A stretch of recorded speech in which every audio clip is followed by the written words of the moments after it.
Salut les sorciers, salut Marine, salut Lorraine. Salut Jean. Content de vous retrouver pour une nouvelle émission de Science en question. Aujourd'hui, on s'intéresse aux richesses de notre sous-sol.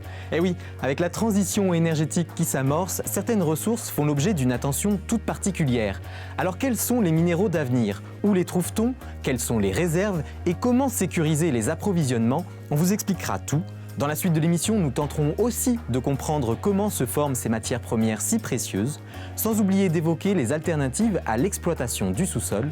Cette émission promet d'être une véritable mine d'informations. C'est parti!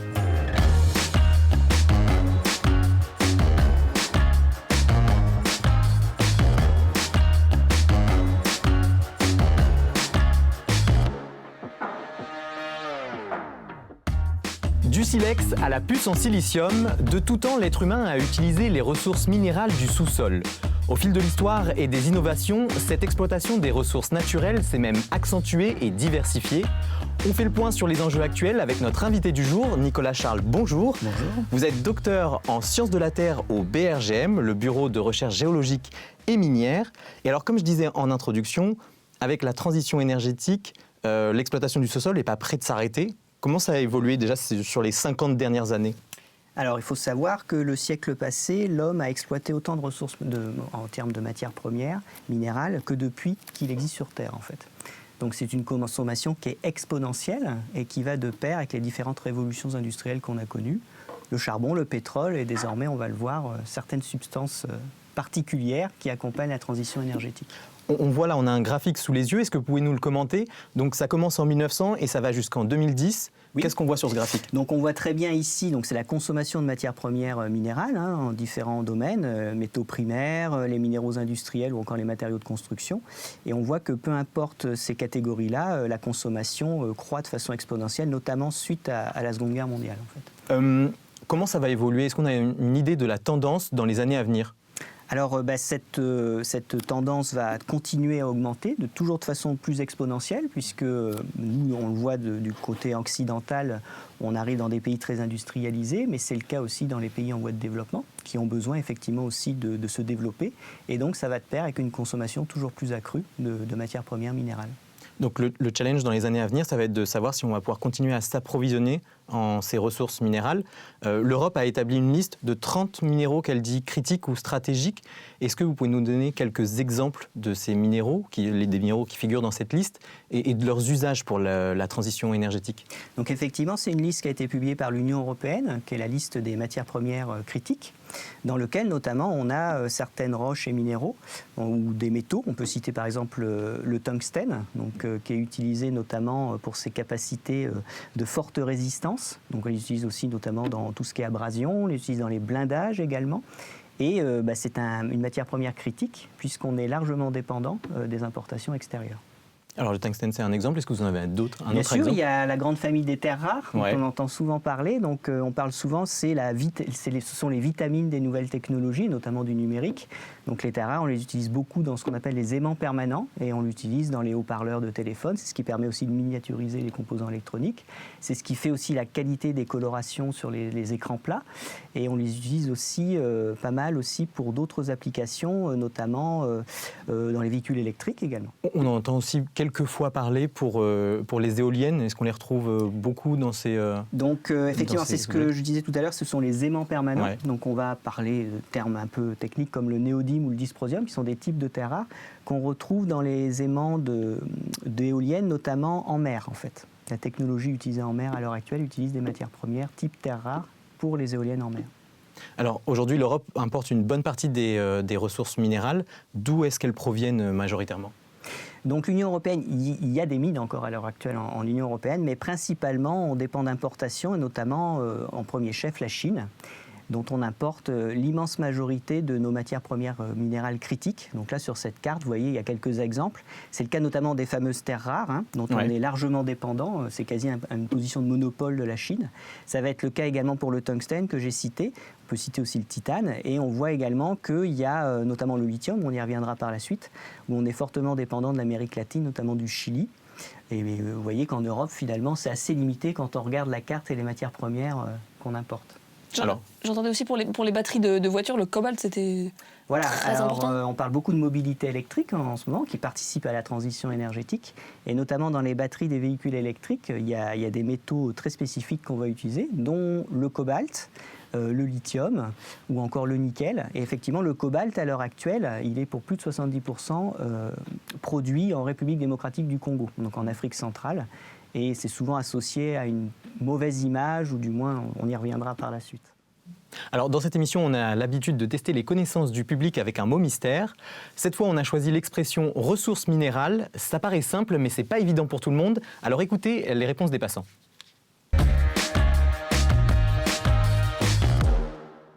Oh, c'est bien difficile à répondre. Minéral, ça évoque la pierre, donc c'est peut-être...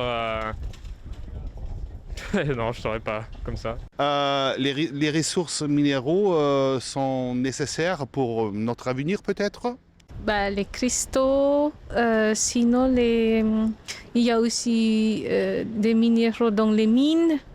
Les ressources minérales, c'est des ressources issues de la nature qui comportent des minéraux ou qui en font partie.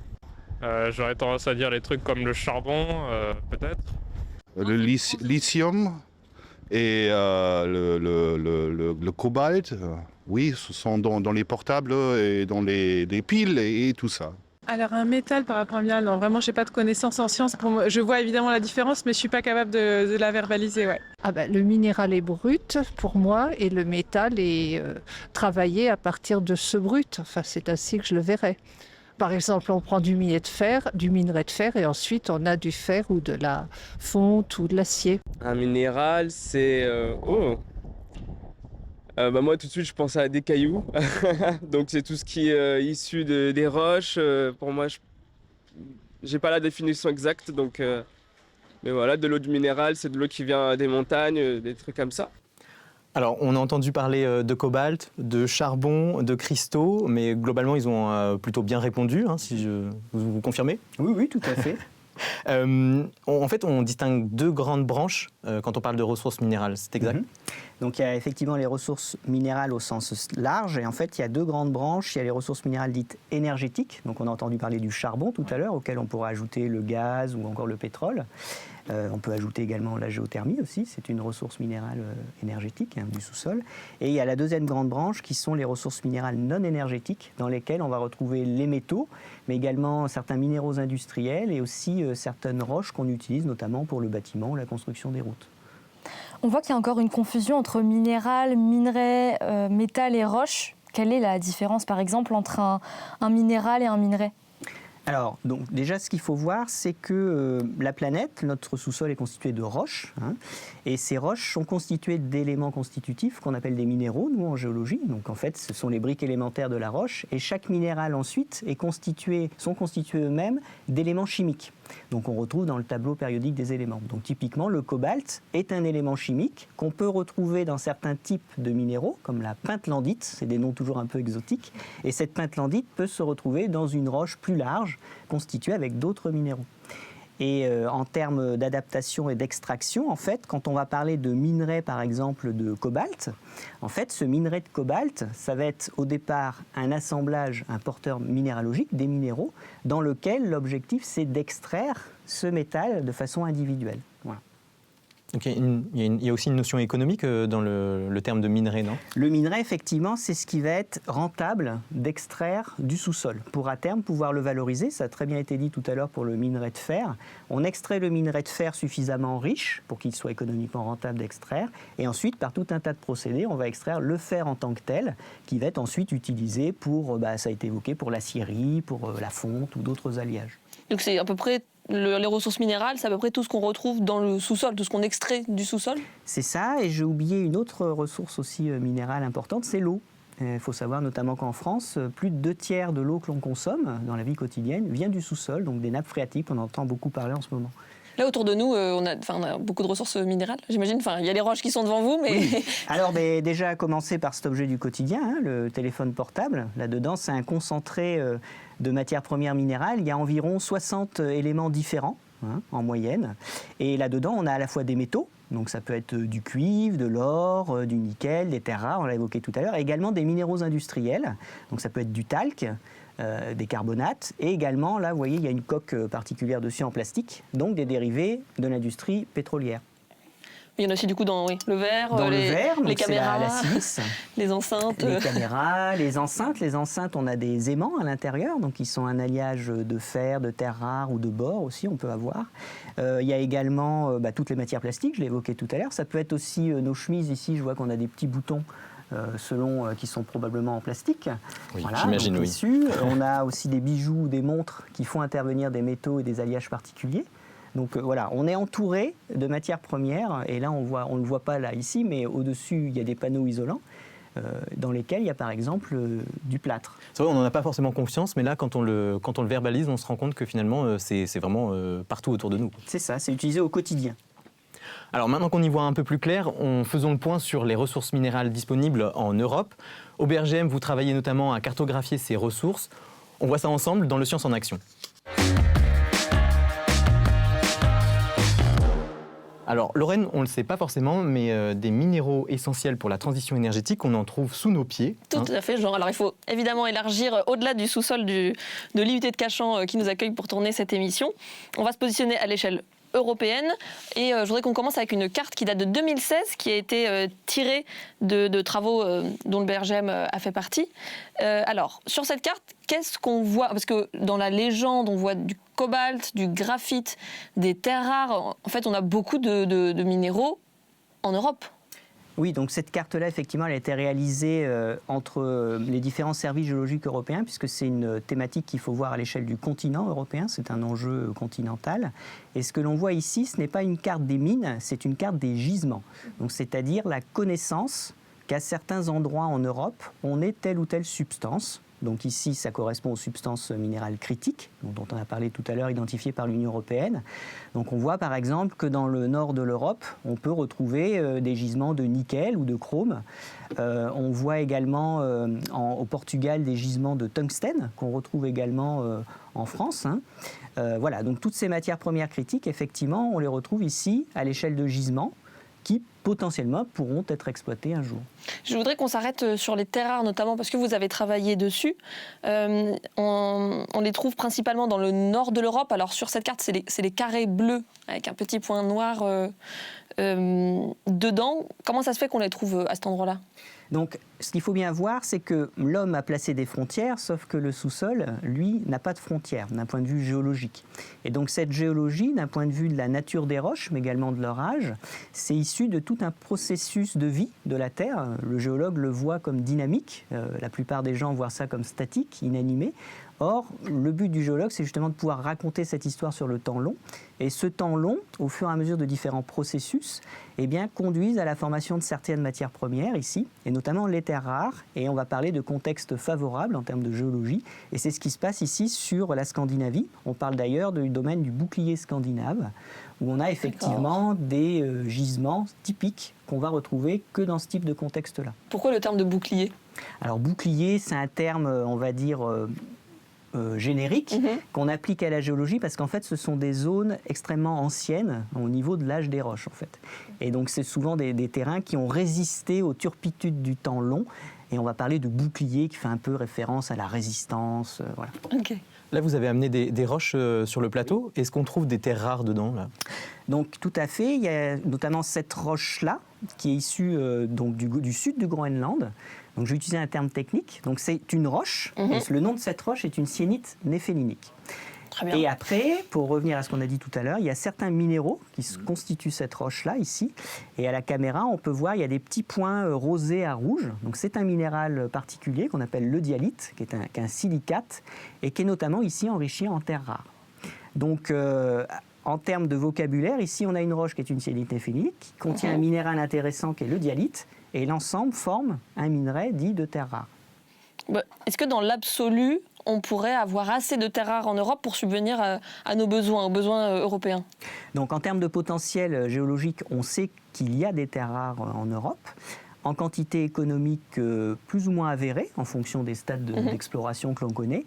Et il y a certaines mines en fait en Europe, il suffirait d'ouvrir une mine pour couvrir quasiment l'essentiel des besoins à l'heure actuelle de l'Union européenne. Là, pour l'instant, en Union européenne, il n'y a pas de mines de terres rares d'ouvertes. Pas du tout à l'heure actuelle. Le principal producteur reste la Chine. En Europe continentale, il y a notamment la péninsule de la Carélie, où il y a une mine active de terres rares, mais c'est en Russie.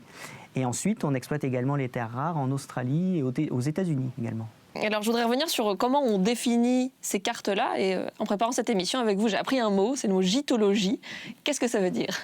Donc la gitologie, c'est un terme historique en fait, c'est plutôt un terme naturaliste. Donc c'est une spécificité, en fait c'est un géologue un peu plus spécialisé dans les ressources minérales. Et la gitologie, en fait, ça va consister à décrire d'un point de vue naturaliste ce qu'est un gisement en fait. Donc on va décrire la nature de la roche, comme je l'ai fait pour là. On va décrire les minéraux qui sont contenus dans cette roche. Et on va exprimer également la géométrie du gisement en tant que tel. Est-ce que c'est un filon? Est-ce que c'est le long d'une faille? Est-ce que c'est disséminé, etc.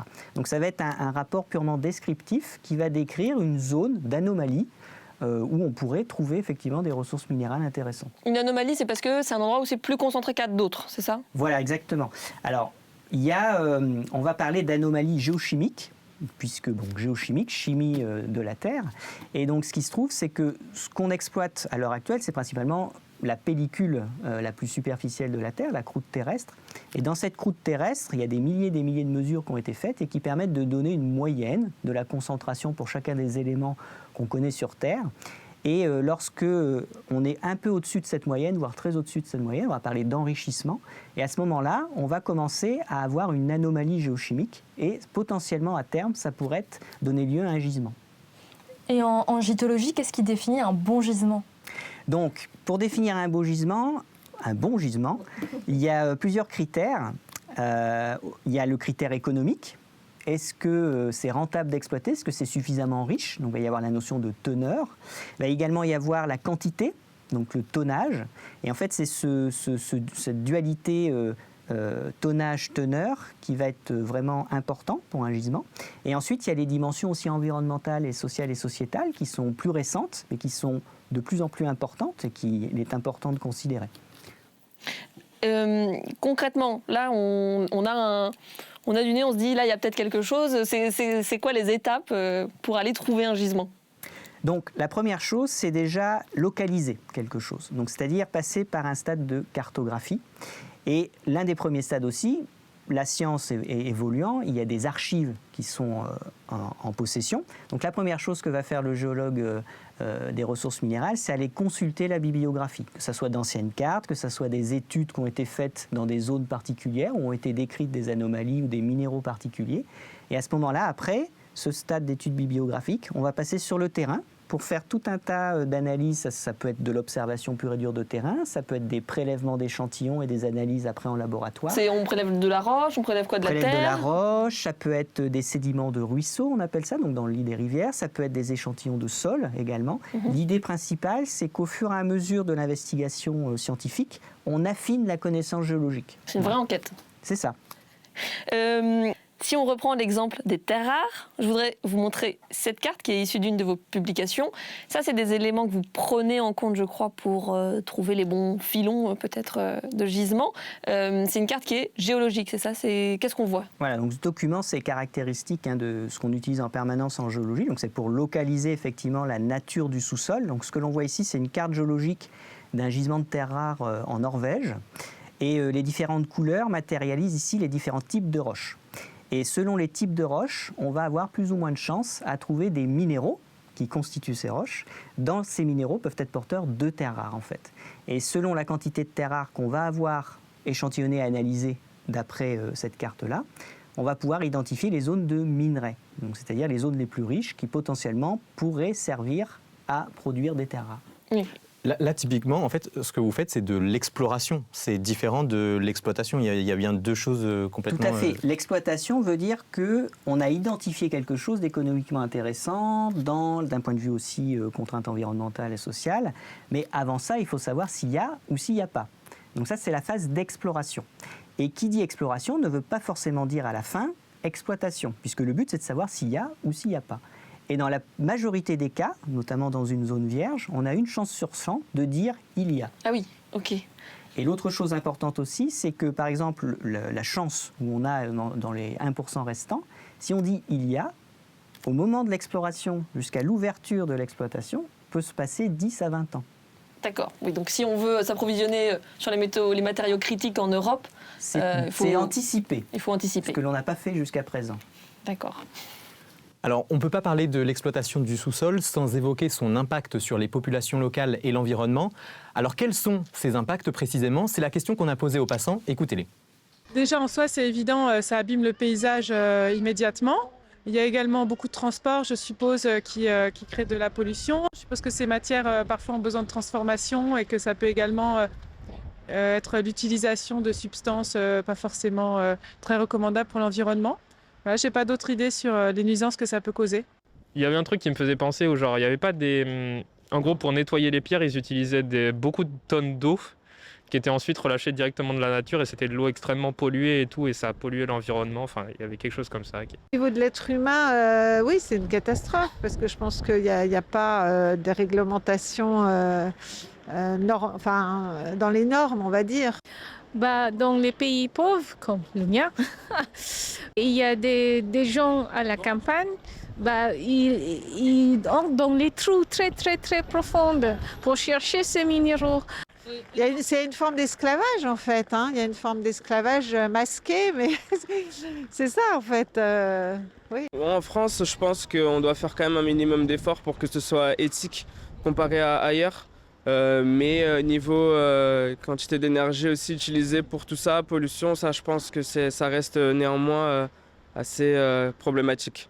Oui, je pense qu'on recule devant la pollution, oui. On préfère la confier aux pays sous-développés. Voilà. Alors, Nicolas, sans prendre parti, puisque vous n'êtes pas là pour ça, est-ce que au moins les gens s'approchent de la vérité dans ce qu'ils disent? Donc, c'est une vérité qui est partielle, puisqu'on l'a dit, quels sont les impacts de l'industrie extractive. Donc là, on a essentiellement entendu des impacts négatifs qui sont présents. Comme toute activité industrielle, l'industrie extractive a des impacts. Mais le grand enjeu, c'est justement connaître ces impacts pour pouvoir mieux les encadrer et à terme pouvoir les compenser. Donc, pour compenser ce genre d'impact, déjà, il faut être dans un cadre et donc être dans des zones d'exploitation où on va pouvoir maîtriser ce cadre-là. Or, à l'heure actuelle, on l'a dit, l'Union européenne dépend grandement d'importations de l'autre bout du monde, notamment en Chine ou alors dans certains pays africains, où la réglementation peut exister, mais est souvent mal appliquée. Donc, quand on va consommer, nous, utilisateurs finaux, par exemple un téléphone portable, il faut bien avoir conscience que même si on est au bout de la chaîne du consommateur, le bout de la chaîne au départ, donc c'est la mine ou la carrière, et que les impacts qui sont dans la mine ou la carrière, donc les impacts négatifs on a entendu, ça peut être sur le paysage, ça peut être la pollution des milieux via des produits dangereux, ça la consommation d'énergie, etc. Il faut bien voir que ça rentre en compte dans la fabrication de ce produit-là. Donc on est acteur de ces impacts dont on a entendu parler. Et la plupart du temps, en fait, les consommateurs sont peu informés de toute cette chaîne de valeur. En fait, on parle de chaîne de valeur. Et cette chaîne de valeur, c'est extrêmement important d'en avoir conscience, justement. Et si on n'ouvre pas de mines en Europe aujourd'hui sur des métaux critiques, des minéraux critiques, c'est en grande partie dû à nos préoccupations écologiques? Alors, je vais nuancer, c'est-à-dire qu'en Europe, il y a des pays qui exploitent des mines à l'heure actuelle de matières premières critiques. C'est le cas en Scandinavie, où il y a des mines de nickel et de cuivre, où tout se passe dans des conditions réglementées. Je ne dis pas qu'il n'y a jamais de problème, mais du moins, tout va être mis en œuvre pour essayer de les régler. Ce n'est pas tout à fait le cas, par exemple, quand on va parler d'exploiter du cuivre au fin fond de la Chine, ou même les terres rares, la plus grande mine qui est Bayanobo. Là, effectivement, il y a des impacts terribles sur place. Alors, on parle souvent de l'environnement et de l'eau, mais il y a également les travailleurs, ça a été dit, que ce soit en termes d'un point de vue sanitaire ou d'un point de vue conditions sociales. C'est des gens qui sont dans des vies très difficiles parce que ne bénéficient pas d'un cadre réglementaire strict pour ce genre d'exploitation. De relocaliser, ce serait aussi faire le pari d'avoir peut-être des exploitations plus propres et plus respectueuses des travailleurs. Voilà, l'idée, c'est que, comme toute industrie, il faut un cadre, et ce cadre, il faut qu'il soit respecté. Donc, effectivement, si on souhaite, on va dire, augmenter l'indépendance en termes d'approvisionnement du continent européen, faut pas être hypocrite, il faut être honnête. Et à ce moment-là, si on souhaite ne pas délocaliser cette pollution et ses impacts négatifs ailleurs, et tout en continuant à bénéficier de ce genre de choses, il faut être logique. Et donc, ça amène effectivement à potentiellement relocaliser en Europe dans un cadre contraint où il y a effectivement tout un tas d'enjeux qu'il va falloir connaître et respectée. Justement, parlant de cadre, la Commission européenne discute d'un label mine responsable et l'idée c'est de s'assurer que les matières premières qu'on utilise dans le cadre de la transition énergétique viennent de mines gérées durablement et dans le respect de l'environnement. Est-ce que vous pouvez nous dire un peu ce qui est derrière ce label? Ça passe par des choses concrètes mises en place en termes de conditions de travail et de gestion des ressources. Voilà, donc la mine responsable, c'est un concept. À l'heure actuelle, on dénombre, on va dire, environ 200 initiatives à travers le monde pour essayer de définir ce qu'est le concept de mine responsable. Pour faire simple, le concept de mine responsable, c'est exploiter les ressources minérales en se reposant sur les 3 piliers du développement durable. On l'a dit, l'activité économique, l'activité sociale, donc le respect des gens et des personnes et des populations, et également l'environnement, donc le respect de l'environnement. On sait qu'il y a des cadres législatifs qui encadrent ces activités, donc le Code de l'environnement pour les carrières en France ou le Code minier pour les mines, donc il y a des contraintes législatives, légales, et après il y a ce qu'on appelle des bonnes pratiques, c'est-à-dire aller au-delà du réglementaire. Et ça participe effectivement au concept de mine responsable. Très bien, c'est plus clair en tout cas. Merci Nicolas. Avec la transition énergétique qui s'amorce, vous nous avez expliqué que certains minéraux deviennent critiques, comme le lithium, le cobalt ou encore le cuivre. L'approvisionnement de l'Union européenne pour certaines de ces ressources dépend d'autres pays à travers le monde. Il est donc indispensable de répertorier les matières premières disponibles en Europe pour réduire la dépendance et diversifier les sources d'approvisionnement. À présent, je vous propose de s'intéresser aux mécanismes à l'origine de la formation des ressources minérales. Nous allons recevoir une de vos collègues au BRGM pour en discuter. Accueillons-la tout de suite avec l'esprit d'équipe. Bonjour Blandine Gourcerol, bienvenue sur le plateau de Sciences en question. Bonjour. Alors vous êtes ingénieure-chercheuse métallogéniste au BRGM, c'est assez intriguant, honnêtement c'est la première fois que j'entends métallogéniste. Quel est le rôle d'une métallogéniste ? Alors tout d'abord c'est un scientifique qui va chercher à comprendre les processus d'enrichissement de certains métaux ou de minerais dans la croûte terrestre. Donc on va essayer de comprendre comment les gisements vont se mettre en place à partir de leurs âges, de la spécificité du sol, et on va essayer de reproduire et de comprendre où est-ce qu'on pourrait trouver d'autres gisements. Blandine, je précise un petit peu, puisque vous participez à l'inventaire des minéraux critiques, ceux qui ont été listés par l'Europe, et notamment le lithium. Sur quoi vous travaillez sur le lithium précisément? Qu'est-ce que vous cherchez à déterminer? Alors pour le lithium, on a eu 2 phases de travail. La première, ça a été de vraiment comprendre sur quels minéraux on pouvait retrouver du lithium, parce qu'on a une grande variété de minéraux porteurs. Et ensuite, on va essayer de comprendre sur quel terrain géologique, avec quel âge et quel processus on va pouvoir retracer et retrouver ces minéraux. Les besoins en lithium en particulier vont beaucoup augmenter. On estime à combien à peu près? On estime que la demande entre 2019 jusqu'à 2030 va augmenter, va être multipliée par 7. Ouais. Et de 2008 à 2019, elle a multiplié par 125%. D'où l'intérêt de trouver des nouveaux gisements de lithium. Exactement. Aujourd'hui, d'où provient le lithium qu'on utilise par exemple pour les batteries de téléphone ou les batteries de voiture? Alors, on les retrouve principalement, la plupart des gisements, comme on voit sur cette carte, en Australie. Ouais. Ensuite, on les retrouve en Amérique du Sud, qui sont des gisements spécifiques, et puis ensuite en Chine. Ce sont les 3 plus gros producteurs à l'heure actuelle de lithium. Vous les avez donnés dans cet ordre parce que c'est par exemple en Australie qu'on trouve les plus gros gisements de lithium? Pas forcément, mais ce sont ceux qui sont depuis 2012 les plus gros producteurs de lithium sur Terre. Très bien. Et en Europe et en France, on trouve quand même du lithium. Oui. On le trouve où exactement? Alors, en Europe, on a à peu près 600 indices de lithium qui ont été recensés. On a 600 indices, donc points anomaliques, c'est-à-dire qu'on va avoir une quantité de lithium qui est intéressante. Pas forcément économiquement, mais intéressante. Ensuite, on a 27 gisements qui sont répertoriés à l'heure actuelle sur l'ensemble du territoire. Et on a, grâce à des formules mathématiques, essayé de construire un modèle par rapport au modèle métallogénique. On le voit par exemple sur cette carte, c'est une carte de favorabilité où on va essayer à partir du modèle scientifique et des indices qu'on a répertoriés, essayer de reproduire la formule sur l'ensemble du territoire européen. Là, on voit que les zones rouges, ce sont les zones où préférentiellement on va retrouver du lithium, ou en tout cas, il y a une forte confiance sur le fait de retrouver du lithium. Les zones jaunes, un petit peu moins, et les zones vertes, beaucoup moins. Et les zones blanches, c'est les zones où on n'a pas réellement d'idée. Mais donc c'est-à-dire que c'est des probabilités de trouver un gisement intéressant. Oui, ou en tout cas des indices de retrouver du lithium. Pas forcément un gisement, parce qu'un gisement, on induit une notion économique. Et ces gisements de lithium qu'on trouve en France, ils ont quel potentiel? Est-ce qu'ils pourraient répondre à la demande en France? À l'heure actuelle, oui, sachant que la demande va continuer de croître. L'état des lieux qu'on a fait en 2018 est un état des lieux qui est une photographie à un T0 et elle a vocation à être agrémentée au fil du temps et puis au fil des nouvelles découvertes. Voilà. Mais en fait, le lithium, on ne le trouve pas à l'état pur en fait, dans la nature. Non. Il est toujours un peu mélangé à autre chose, c'est ça? Il est toujours dans la structure minérale d'un minéral que l'on retrouve. Donc là, on a la lépidolite et la pétalite. Ici, on peut retrouver, par exemple, la zinwaldite, qui est un mica, qui est riche en lithium. Et on va le retrouver sous différentes formes. Donc on peut le retrouver en gros cristaux, mais également en petits cristaux, comme on peut voir ici, les petits minéraux noirs.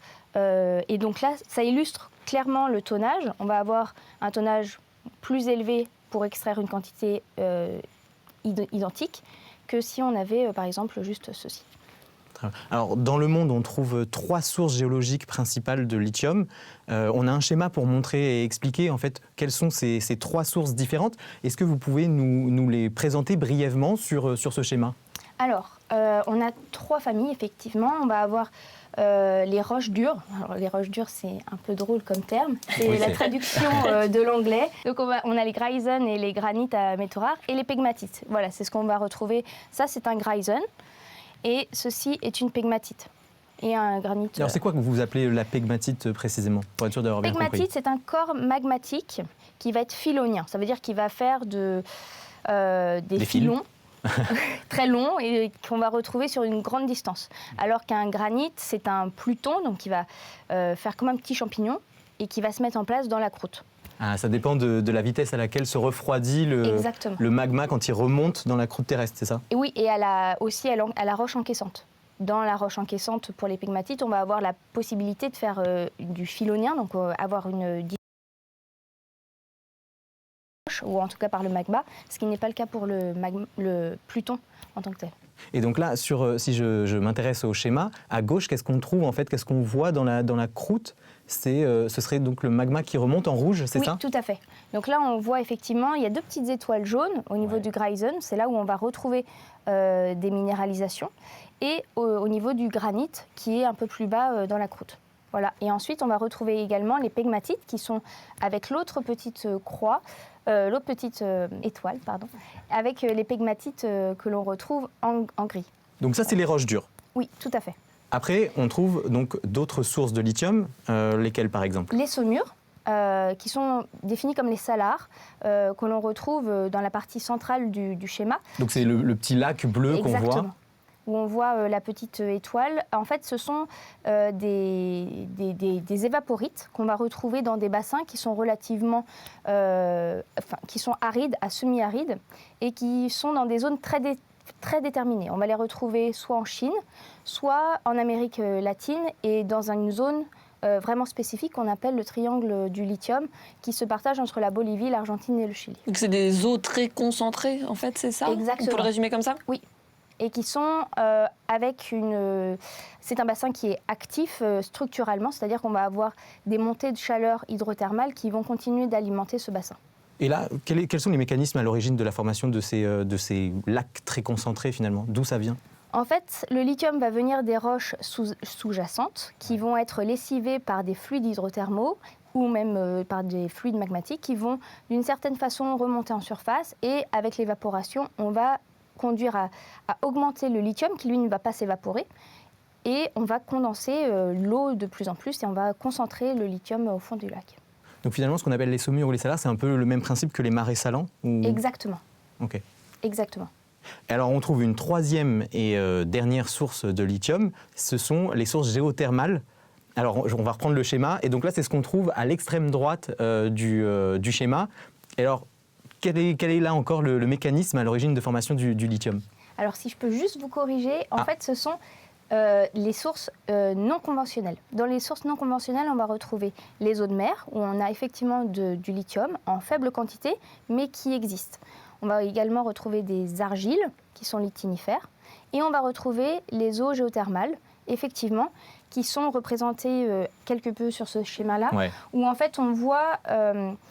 on a un bel exemple en France avec le fossé rhénan, qui est partagé entre la France et l'Allemagne, où on va retrouver un bassin qui est drainé par des grandes structures faillées, et on va avoir une circulation de fluides qui vont permettre le lessivage des roches et qui vont pouvoir remonter au niveau du fluide, en tout cas des hautes teneurs en lithium. Et pourquoi on dit que c'est non conventionnel ? Alors, non conventionnel, les termes conventionnels et non conventionnels étaient définis au tout début de la prospection litinifère par rapport à la mise en place des procédés d'extraction. Et la plupart des procédés d'extraction sont encore aux phases pilotes, en tout cas pour l'eau, pour les argiles. Alors on commence de plus en plus à avoir des phases qui sont intéressantes et qui peuvent être extractivement, économiquement mises en place. Mais historiquement, on avait vraiment cette distinction. Et finalement, de mieux connaître les mécanismes à l'origine de gisements de lithium, c'est ça qui vous aide à avoir des indices sur où aller chercher en fait ? Oui, et notamment pour les eaux géothermales, en fait, il faut comprendre quelles sont les roches encaissantes, quels sont leurs âges. Est-ce que déjà on peut avoir une idée de l'enrichissement primaire de ces roches en lithium avant qu'il y ait un fluide qui puisse lessiver ces roches et reconcentrer le lithium qui est associé. En France, sous quelle forme se trouve principalement le lithium ? Donc on a les eaux géothermales et puis on a également des roches dures très intéressantes comme celle-ci. Celle-là, l'échantillon là, il vient de France métropolitaine. Du Massif central, oui. Okay. Tout à fait.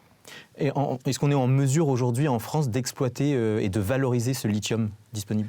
Oui, alors il y a certains gisements qui sont intéressants et qui sont en cours d'évaluation au niveau des ressources et des réserves. Voilà. Très bien, bon, c'est parfaitement clair. Merci beaucoup.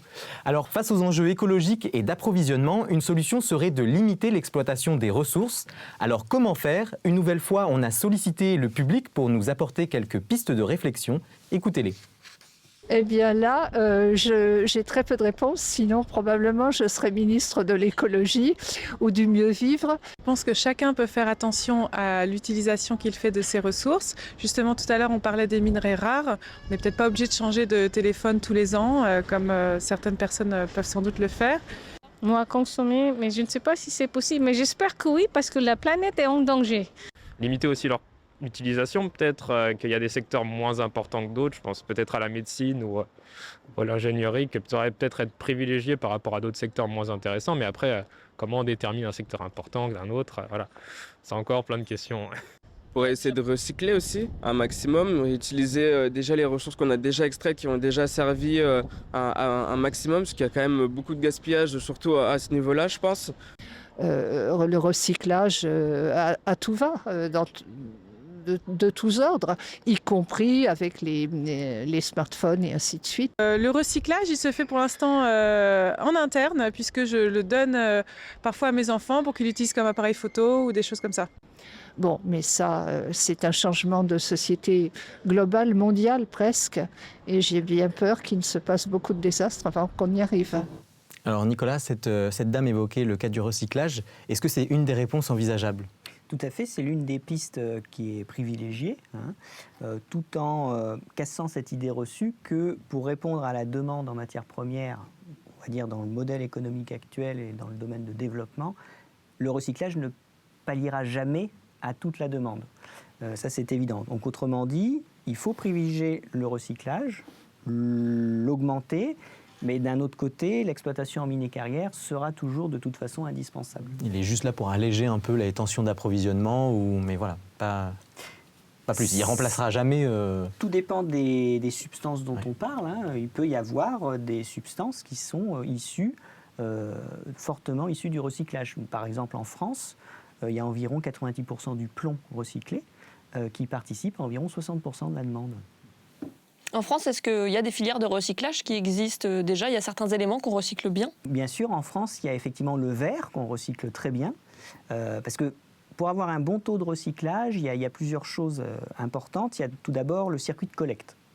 bien sûr, on va collecter les produits finis, donc les produits qu'on utilise nous, consommateurs.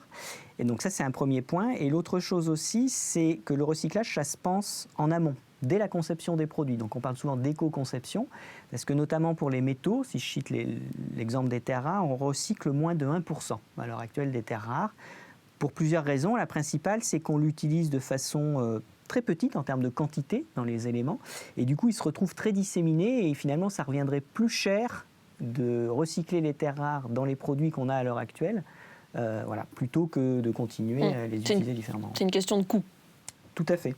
Donc déjà, initialement, moins utiliser certains matériaux dans la conception des objets, ça pourrait régler, c'est une solution, quoi. Alors moins, ou savoir mieux où ils vont se répartir dans les composants électroniques, de façon après, puisque recycler, finalement, on va parler de ressources primaires, donc ce qu'on extrait dans les mines et les carrières, et après on parle souvent de cette notion de mine urbaine, donc ce sont des produits dits secondaires, donc c'est-à-dire les objets du quotidien qui deviennent des minerais en fait à leur tour, et ça va enchaîner sur des processus de traitement qui sont assez similaires à ceux d'extraction en métallurgie par exemple, mais pour favoriser ces traitements-là, il faut qu'on ait des composants bien conçus de façon à pouvoir séparer assez facilement les éléments qu'on veut recycler.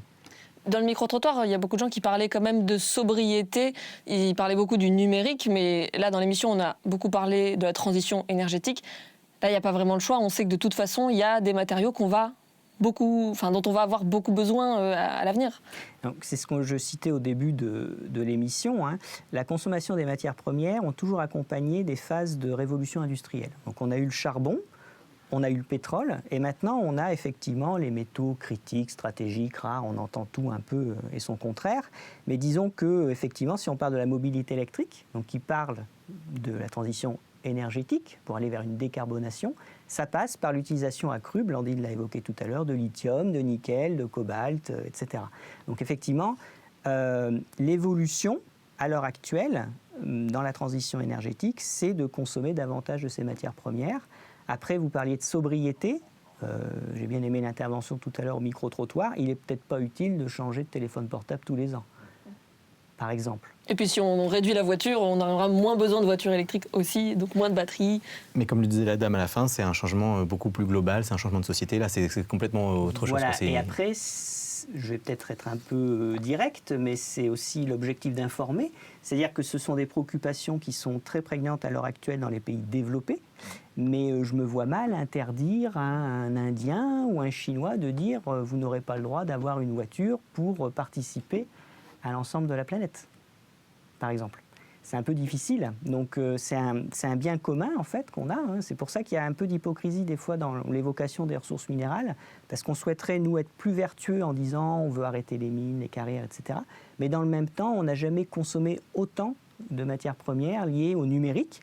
On parle beaucoup de dématérialisation, de mise en réseau, etc. Il faut savoir que derrière, il y a des choses physiques qui existent. Ça passe par les data centers, les services de stockage, etc. Oui, tout ça, c'est des matières premières, en fait, qu'on ne voit pas, en fait. Voilà.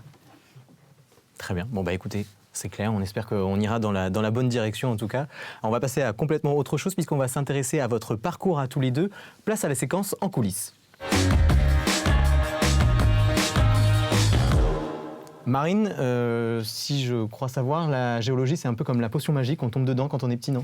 Pour Nicolas, oui. Chez vous, la passion pour les roches et les minéraux, c'est de famille, puisque déjà petit, votre père et votre oncle vous emmenaient en virée géologie. Qu'est-ce que vous faisiez pendant ces virées? Voilà, effectivement, comme la potion magique. Je suis un peu moins enrobé qu'Obélix.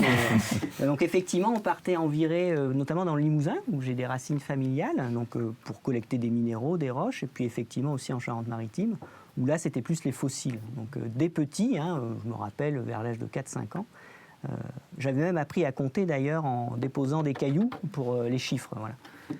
Et donc, suite logique, vous vous lancez dans des études en sciences de la Terre et de l'univers et vous faites une thèse en géologie qui s'est en partie déroulée à plus de 8000 km d'ici, en Chine. Qu'est-ce qui vous a motivé à partir aussi loin? Eh bien, c'était déjà l'opportunité du sujet, en fait, en sortant de master. En fait, on m'a proposé ce sujet en collaboration entre l'Université d'Orléans et puis l'Académie des sciences à Pékin. Et donc, du coup, le sujet portait sur la Chine avec une forte proportion de terrain. Donc, je passais entre 1 mois et 2 mois par an là-bas, sur le site. Et notamment, typiquement, il y avait une région, c'était où il y avait la Grande Muraille autour de Pékin, notamment, ou dans le Shandong, ce qui est une péninsule au sud de la Corée, toujours en Chine. Donc, j'ai passé pas mal de temps là-bas. Vous retenez quoi de cette expérience? Qu'est-ce que ça vous a appris? Alors, comme je dis souvent, moi, en début de thèse, donc je devais avoir 21, 22, c'est la première fois que je quittais le plateau des vaches, comme on dit.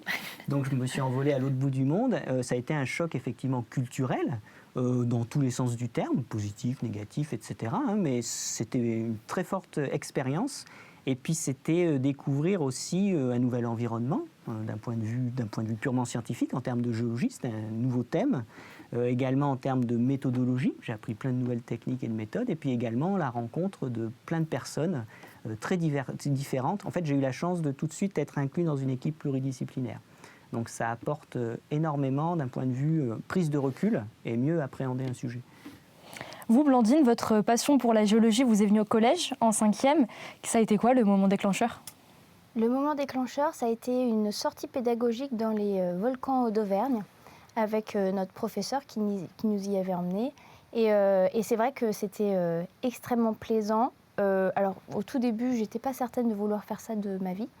Et puis finalement, j'ai réalisé que c'était une passion que j'avais depuis un certain temps et qui me suivait en fil rouge depuis le début. Voilà. Nicolas, au quotidien, vous avez 2 types de journées. Des journées au bureau où vous lisez des articles, vous écrivez des rapports, vous échangez avec vos collègues, et des journées en mission sur le terrain, en congrès ou comme formateur. D'ailleurs, on a de très belles images de vous sur le terrain, il me semble. À choisir, qu'est-ce que vous préférez dans votre travail? Sympa comme bureau quand même. Alors clairement, je préfère ce bureau-là. Donc, bon. vous voyez ici, ça c'est au Malawi. C'était une campagne de cartographie géologique.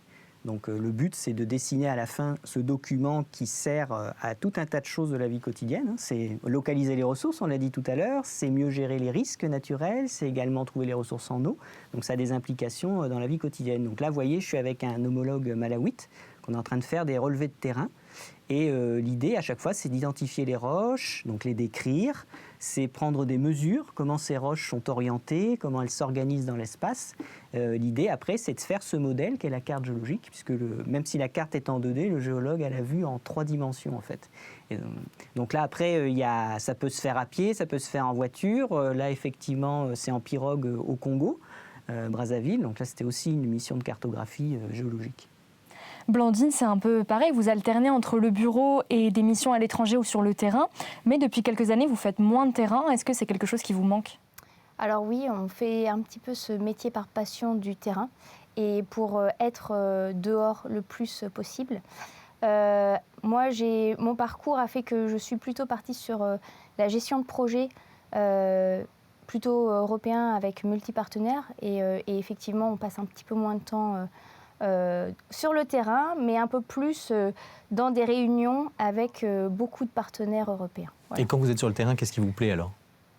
Le contact à la roche, où effectivement on regarde l'ensemble des minéraux qui sont dans cette roche. Alors là, c'est moi quand j'étais au Canada, où effectivement j'ai passé mon été à carter le petit bout de roche sur lequel j'étais. C'était magique parce qu'il y avait un certain nombre d'animaux qui nous côtoyaient toute la journée. Voilà. Et d'ailleurs, en parlant de terrain, vous avez une petite histoire à nous raconter. Vous avez rencontré des artistes inuits au nord du Canada, c'est ça? Oui, tout à fait. Alors, j'ai eu la chance de travailler les étés de ma thèse pour une compagnie qui faisait de l'exploration. Et sur le sol où on travaillait, ils avaient une roche qu'on appelait la roche savon. En tout cas, les Inuits l'appelaient comme ça. Ça s'appelle de la comatite. En fait, c'est une vieille roche et qui a la particularité d'être très bien sculptée et très facile à sculpter. Et en fait, les Inuits travaillaient, ils nous ont montré leurs travaux directement avec les roches qui étaient présentes sur le site. Et effectivement, ça a été une très grande rencontre et très enrichissante. Vous aussi, Nicolas, vous avez pas mal d'anecdotes. En préparant l'émission, vous nous avez partagé une liste qui était digne d'un film d'aventure. Vous avez atterri dans un hôtel en face d'une plaque tournante de la drogue en Haïti. Vous avez croisé un léopard au Malawi. Vous êtes notre Indiana Jones. Ouais, c'est ça. Et vous avez même été poursuivi par un hippopotame au Congo. Est-ce que vous voulez nous raconter cette histoire? Oui, alors donc là c'est une image en Arabie, donc il n'y a pas d'hippopotame là-bas. Mais pour le Congo, effectivement, on était sur un petit bateau en fait, avec mon homologue congolais et puis un guide en fait. Et on faisait des arrêts sur des affleurements, donc là où on voit les roches, le long de la rivière. Et il se trouve qu'à un moment donné, il y avait des versants pentus où il y avait des champs de manioc. Puis là, on entend crier waouh, waouh. On se dit, qu'est-ce qui se passe? Effectivement, c'est peu commun voir un Européen avec deux Congolais sur un bateau au milieu de nulle part. On se dit, il nous dit bonjour, donc on lui dit bonjour. Et en fait, non, parce qu'à un moment donné, il y a eu des remous dans la rivière en face. Et en fait, c'est un hippopotame qui était là. Et il faut savoir que l'hippopotame est l'un des animaux les plus dangereux en Afrique. Et donc du coup, j'avoue que c'est la seule fois où je me suis dit, oula. Et donc du coup, on a dévié, effectivement, bon, ça s'est bien terminé, il n'y a pas de souci. Et après, on a revu l'agriculteur qui nous attendait au village d'après. On a échangé et il nous expliquait qu'effectivement, il y avait une zone ici à hippopotame et qu'on apprenait dès petits aux enfants du village à reconnaître les empreintes d'hippopotame. Parce qu'un hippopotame, on ne le sait pas, mais non seulement ça nage vite, mais ça court vite. Donc voilà. On va finir cette séquence sur une autre touche animalière, puisque vous aussi, Blandine, vous avez rencontré plein d'animaux pendant vos missions. On a quelques photos d'ailleurs. Par exemple, c'est quoi le nom de cet animal? C'est un renard arctique. Alors, il a la particularité d'être le seul renard qui vit la journée. Et alors, il change de couleur. Son poil est blanc pour l'hiver et ensuite il devient brun pour l'été. Et vous aussi, vous avez eu des incidents avec des animaux ou jamais? Pas moi personnellement, mais j'ai connu des histoires un petit peu de ce type, notamment avec des meutes de loups et des ours qui nous poursuivaient. Oui. Ah oui, vous racontez des belles histoires. Ouais, c'est l'aventure de travailler au BRGM. Hein.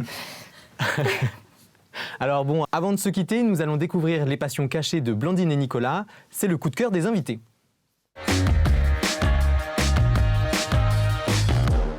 Alors Marine, nos deux invités sont de véritables touche-à-tout. Oui, Nicolas, on reste dans le thème de la géologie puisque vous faites de la sculpture sur pierre, mais pas seulement, vous faites aussi de l'aquarelle, vous jouez du piano et vous écrivez des ouvrages de vulgarisation scientifique. Comment vous trouvez le temps et l'énergie de faire tout ça?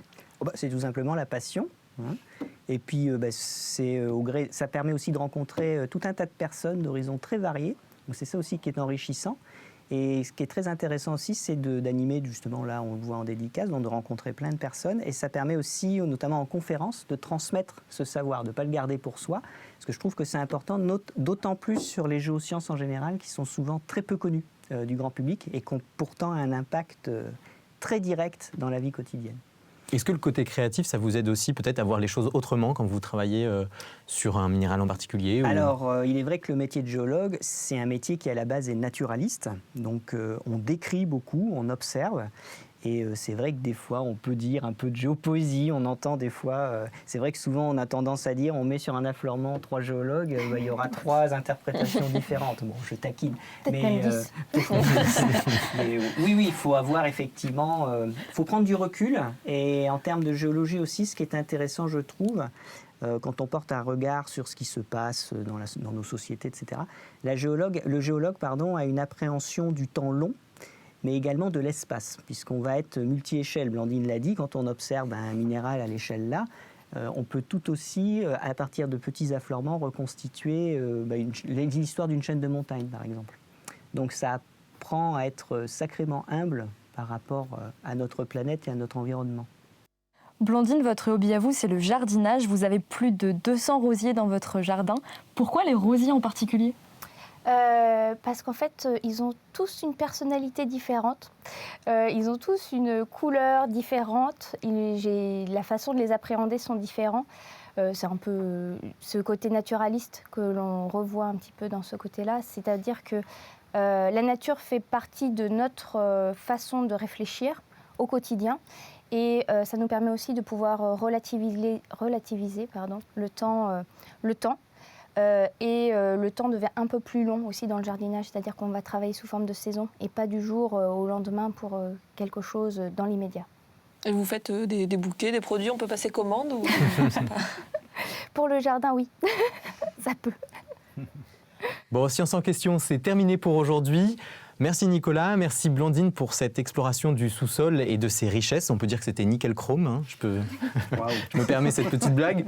Merci à vous d'avoir suivi cette émission. On se retrouve bientôt pour d'autres curiosités scientifiques. Ciao les sorciers.